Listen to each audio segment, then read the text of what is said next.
Good morning, Stronger Humans. So I wanted to do just one start off kind of basic Valerie course on nunchucks.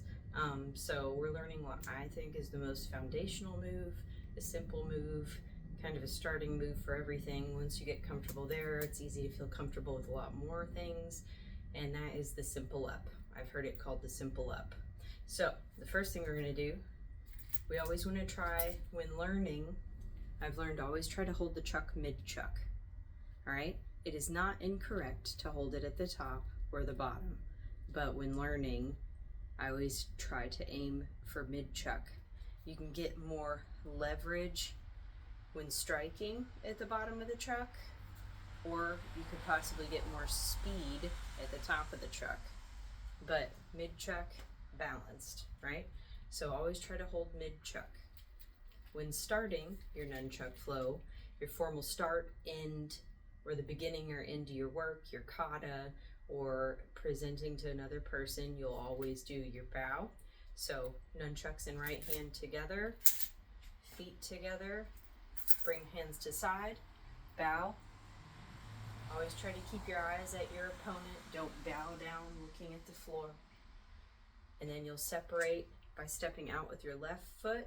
I always shoot for keeping your feet as wide as the widest part of your body. They always say shoulder width apart, but for females, our hips tend to be bigger.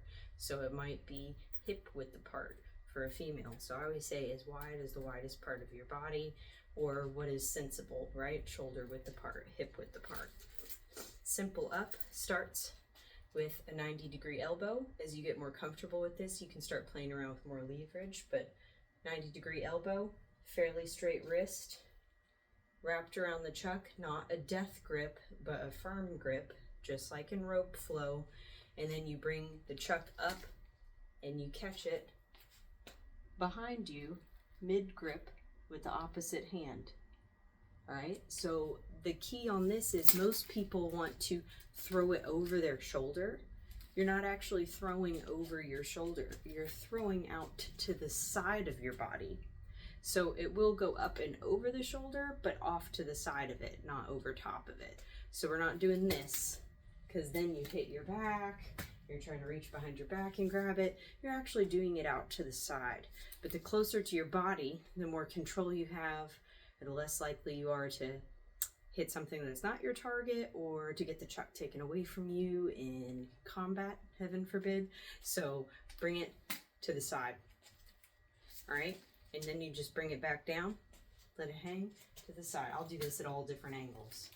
But I would practice a bunch of these till you get to where you can consistently do it. I still miss sometimes.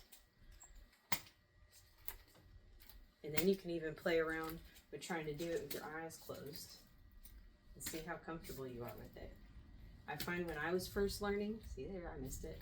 I find when I was first learning, I kept wanting to drift back over that shoulder, and it made it really hard. Where you were very inconsistent with your catch, or just missing it all together like I was. And once you get comfortable with one hand, switch it over to the other hand, same thing.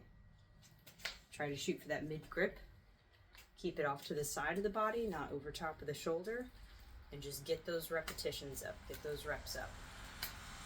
You want to get super comfortable with this, then even with the eyes closed, really get the feel for it. So you see me going a little lower now because I'm more comfortable. You can play with that, right?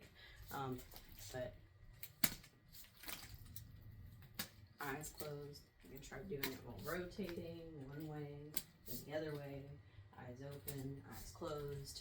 I would say in any form of martial arts, you're always trying to get those hundreds and hundreds of reps in, right? 1,000 reps before you do the first true rep. So, all right, and that is it. So then we come back, nunchucks together, feet together, hands at side, bow, and then you can even end with the salute at the end.